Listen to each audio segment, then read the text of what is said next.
I will never forget what my father told me when I announced my engagement. He took me to the side and said, "Zoe, are you sure about marrying this man, Peter? I know you're in love with him, but I don't think he's a good match for you." "Why are you saying this, Dad? He loves me and respects me. I don't care if he's not as well off as us. I know that, Zoe. You know, I built my riches from nothing. I would never disrespect the person who does not belong to my economic class. But Peter is a very sketchy man, and his mother is no different." "What do you mean, Dad? I don't understand." "Call it a father's instinct, so. This man doesn't love you. Yes, he showers you with affection, but always talks about how rich you are. I heard him flexing to his friends that he bagged the rich brat." Julia just laughed with him and agreed. "You must be mistaken, Dad. Peter would never say those things about me. Julia also loves me a lot. I'm sure she would scold Peter if he tried to joke like that." Sometimes I wish I had listened to my father. He didn't know what he was talking about. I was a stupid girl in love. My mother passed away 2 years before I got married. My dad was sick and wasn't long for this world. I was desperate to hold on to something that would give me the will to live. Peter and Julia became those people. My dad was a rich man. He made a series of good investments that made him very financially well off. I worked hard at my job and got a moderate salary as well. All in all, we were pretty comfortable in life. My husband Peter and his mom Julia weren't that well off. Yes, Peter did earn more than me, but he came from a very humble background. His field wasn't good enough to make him a millionaire. Peter did hold some resentment towards it. He and Julia liked sophisticated and expensive things. He often complained about not having enough money. I was always glad to help them out with the little allowance my dad gave me. I even let Peter and Julia move into my house after marriage, but neither Peter nor Julia were happy with my house. They said, "It's such a shame that you live in a small house. Your dad literally lives in a mansion.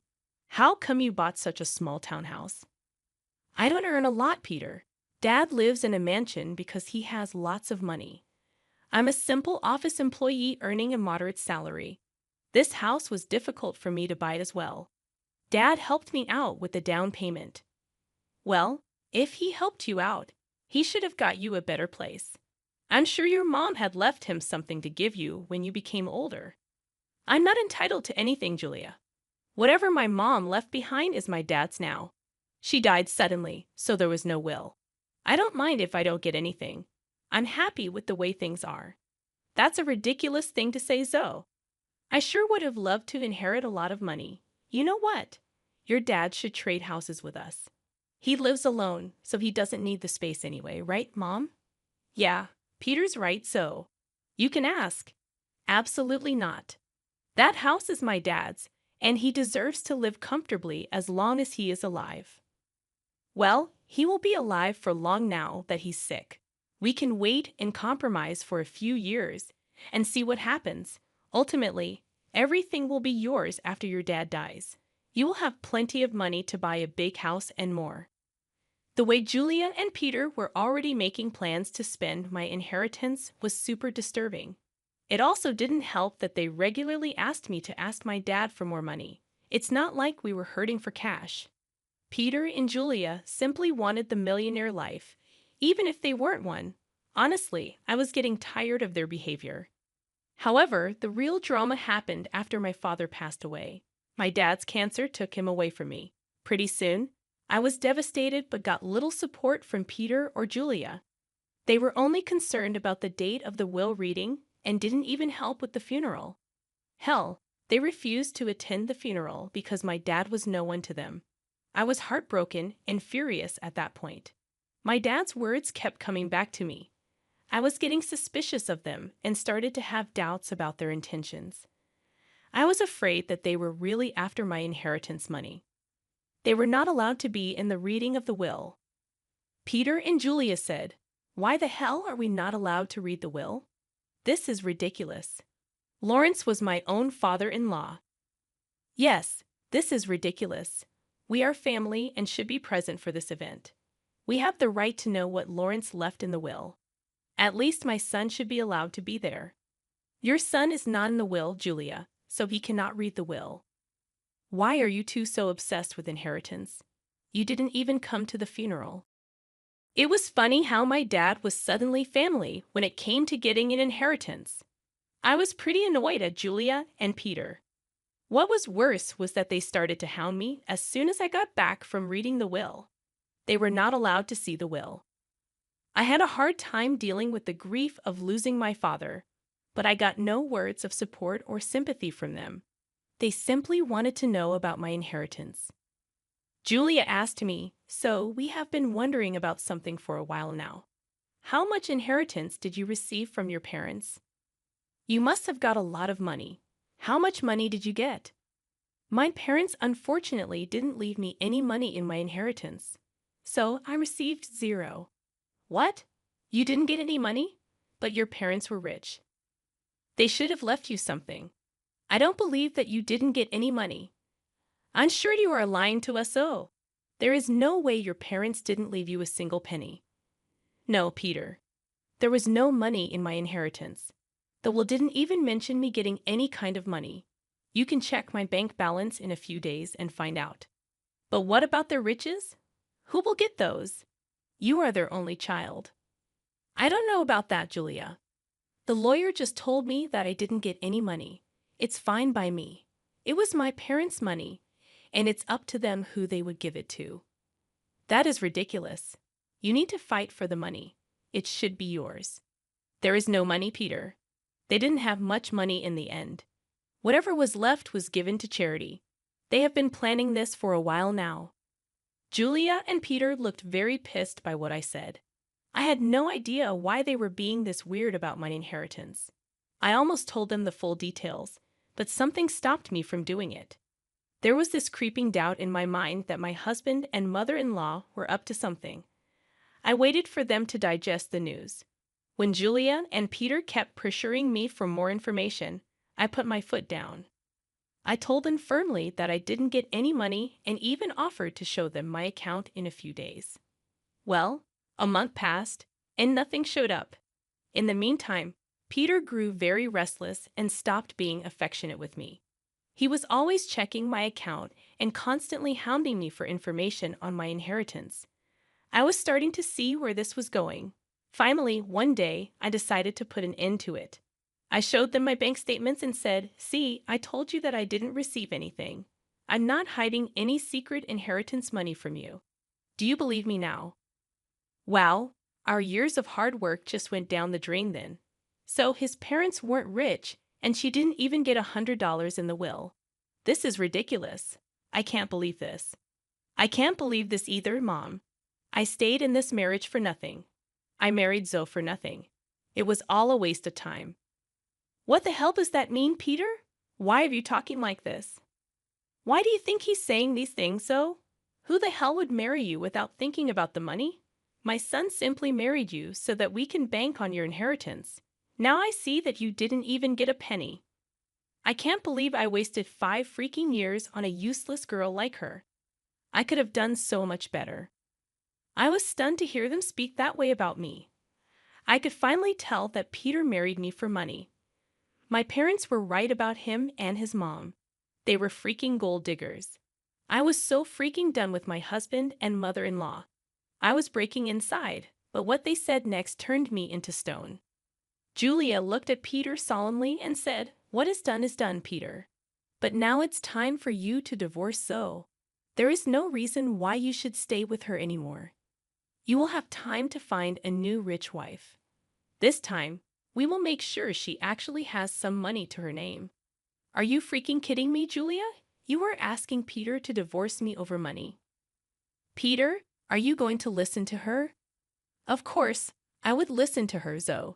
I married you so that I and my mom could have a comfortable life. We grew up poor, and I didn't even go to college. I had no way of earning a lot of money. So, you pretended to love me and then tricked me into marrying you.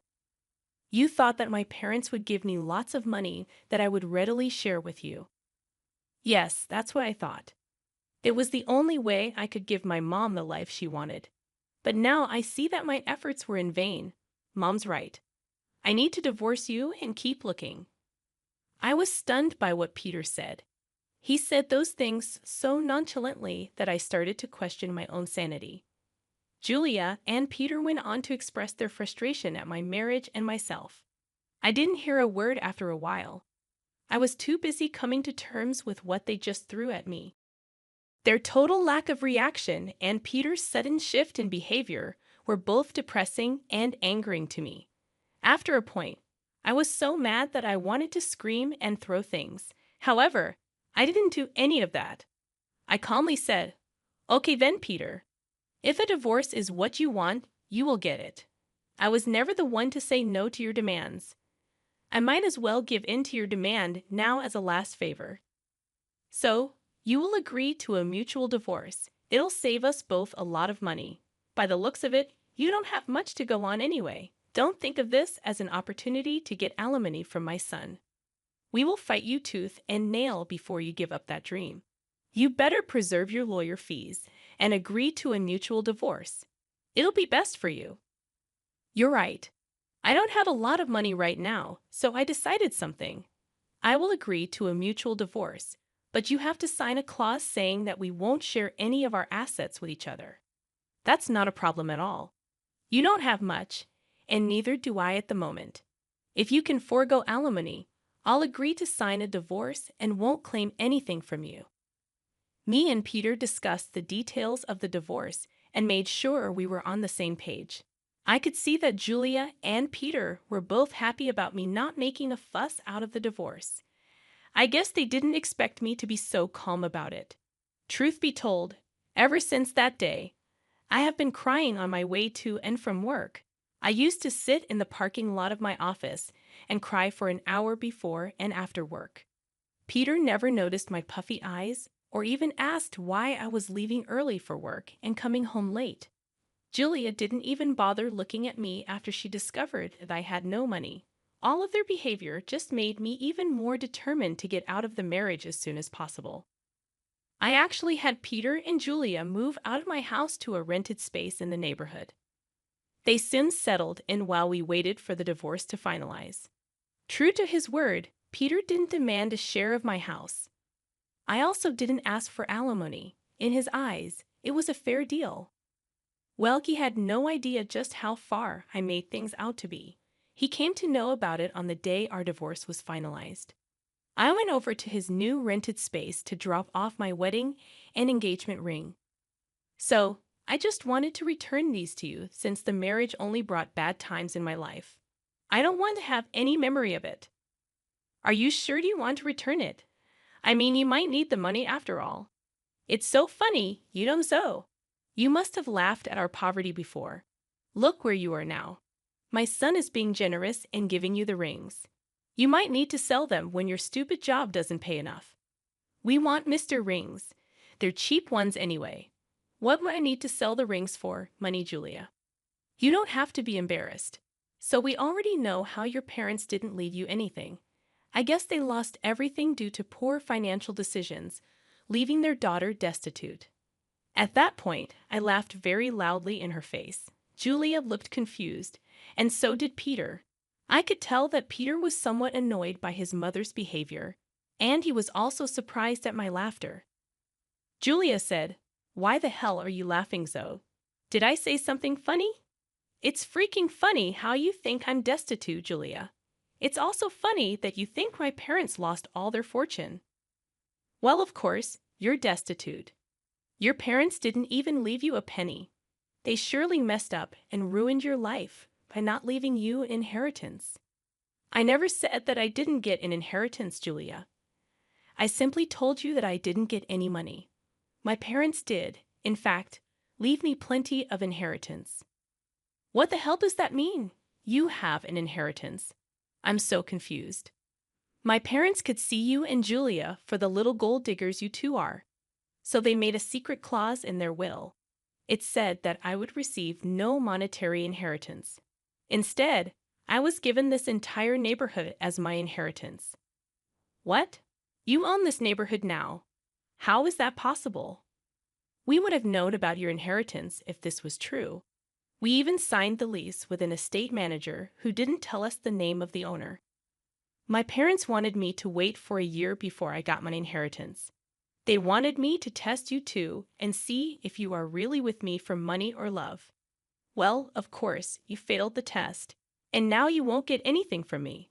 Also, the estate manager was appointed by my parents to take care of the property before I inherited it. They were smart people, you know. That is impossible. I don't believe a word you're saying. You're just embarrassed because you don't have money anymore. Oh, really, Peter? Is that what you and your mother have concluded from this? Well, why don't you call your landlord and find out from him? Don't worry, we would do that. Then everyone will see just what a big liar you are. Julia and Peter called their landlord and asked about what I said. Since their landlord was the estate manager, he told them everything. Julia and Peter were stunned. They looked really panicked. After cutting the call, they said, "You lied to us. You tricked us into thinking that you don't have anything, but you own the entire housing society now. How dare you trick us so? You wanted all your riches to yourself, so you tricked Peter into divorcing you and made him sign papers that he wouldn't claim anything from you." I laughed at their audacity to turn this one on me. It was finally dawning on them that they had messed up royally, and now it was time for some sweet karma. I said, "It's funny you accused me of tricking you too, Peter. You tricked me into marrying you by telling me that you love me. Julia, you helped your son in this plan, and you were the one to tell him to divorce me. If anyone here was being a scammer, it was you two. As for my inheritance, you asked me how much money I got, and I answered truthfully. This was all a misunderstanding. So, what happened is in the past. Why don't we just try again in the new light? We did spend 4 years together. It would be a shame to throw it away. So now you want me back in your life. Funny how you were desperate to start afresh with a new girl. I hear that you are already seeing someone rich. Don't worry, I'll inform her about what a snake you are." Peter and Julia started to beg me not to mess up this new relationship. Peter told me that since I wasn't ready to give him another chance, I shouldn't mess up his future. I told him to freak off. Also, I informed them that I will kick them out once the property is transferred to my name. They panicked at that and started to beg me even more. In the weeks that followed, Julia and Peter showed up at my house to beg me to forgive them. Peter and Julia already have an eviction on their record, so it is unlikely anyone would give them rent.